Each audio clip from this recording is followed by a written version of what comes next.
What's up, family? Our word today comes from Ezekiel chapter 3, verses 16 through 27, in which the Lord came to the prophet Ezekiel and told him that he would be a watchman for the house of Israel. The Lord gives Ezekiel a mission, an assignment to complete, and tells him to hear a word from his mouth and give Israel a warning from him.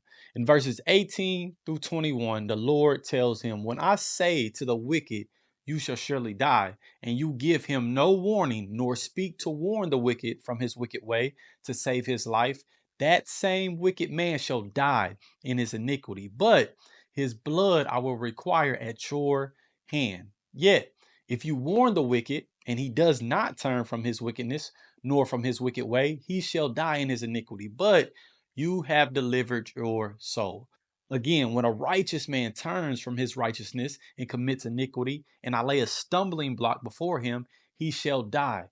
Because you did not give him warning, he shall die in his sin, and his righteousness which he has done shall not be remembered. But his blood I will require at your hand.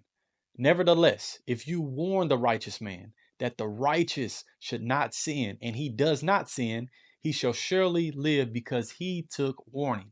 Also, you will have delivered your soul. So the Lord simply tells Ezekiel, I am calling you to warn your brothers and sisters when they are living wrongly. But if you do not go and warn them, as I told you, and they die in their iniquity, their blood is on your hands. But if you do what I told you to do and go and warn them, whether they turn from their wickedness or not, your soul will be delivered. The Lord made sure he knew if you simply do what I tell you to do, you have nothing to worry about. And you can potentially plant a seed to turn a brother or sister away from their wicked ways. The Lord made it clear to Ezekiel, and I believe it serves as a message to us as well, that when he calls us to do something and we don't do it, its impact goes far beyond us. That when we do not align with his will, we might be held responsible for the impact that it has on someone else. And that it's so important to do what the Father has called us to do because we don't know how it can positively impact the people around us. It's a warning, family, from the Lord that is truly simple. Just do what I called you to do. Regardless of the outcome or the response from others, just be obedient. That it's vital for us to align with what the Lord has called us to do, regardless of how people respond.